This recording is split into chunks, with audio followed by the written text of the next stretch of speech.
Aceh benteng terakhir kemerdekaan bangsa ini dari cengkraman kolonial Belanda. Aceh tidak pernah mudah ditaklukkan. Mereka bergerilya dengan gigih memanfaatkan medan pegunungan yang keras. Disatukan oleh semangat pantang menyerah dan diperkuat diplomasi cerdas untuk mencari dukungan luar negeri.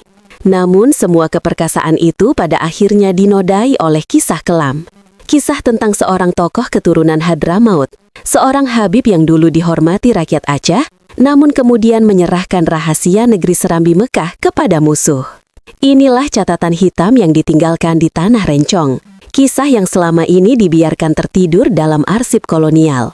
Jangan skip videonya agar sahabat misteri realita tidak gagal paham. Assalamualaikum warahmatullahi wabarakatuh. Namanya mungkin tidak pernah tercantum dalam buku sejarah resmi. Dialah Abdurrahman El-Jahir, seorang dari klan Ba'alawi pendaku gelar Habib.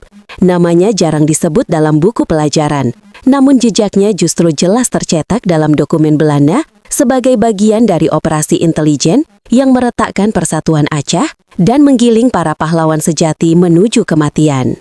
Pada pertengahan abad ke-19, Kesultanan Aceh masih berdiri tegak. Sultan Mahmud Shah dan penerusnya Sultan Alauddin Mansur Shah berjuang menjaga maruah negeri dari serangan kolonial.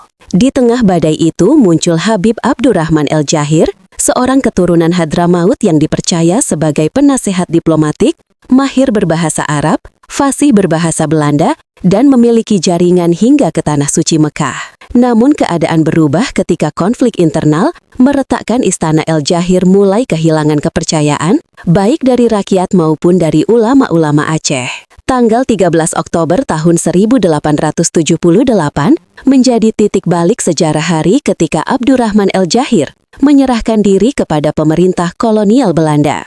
Ia tidak hanya menyerah, ia juga bernegosiasi untuk keselamatan dirinya sendiri. Dalam arsip Hindia Belanda tercatat jelas, El-Jahir bersedia tinggal di Mekah dengan syarat diberikan uang tahunan sebesar $10.000 Amerika dibayar langsung oleh pemerintah kolonial. Belanda menyetujuinya tanpa ragu, maka diam-diam berangkatlah sang Habib ke Tanah Suci Mekah Al-Mukarramah.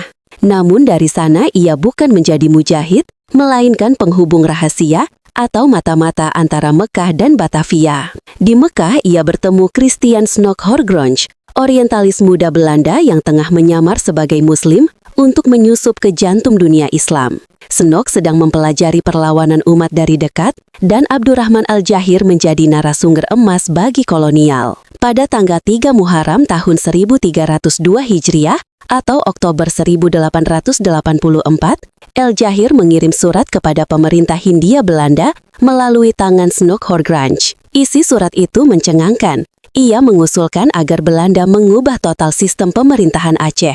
Angkat seorang Muslim dari kalangan ningrat, beri gelar setara raja, jadikan ia jembatan antara rakyat dan Belanda, dan biarkan rakyat percaya bahwa dialah pemimpin sejati mereka. Demikian isi surat yang juga dibumbui tanda tangan dan juga setempel Rijbestur Darvan Aceh. Seolah-olah Abdurrahman El-Jahir masih memiliki kuasa atas nama Kesultanan Aceh. Saran ini tidak berhenti sebagai surat.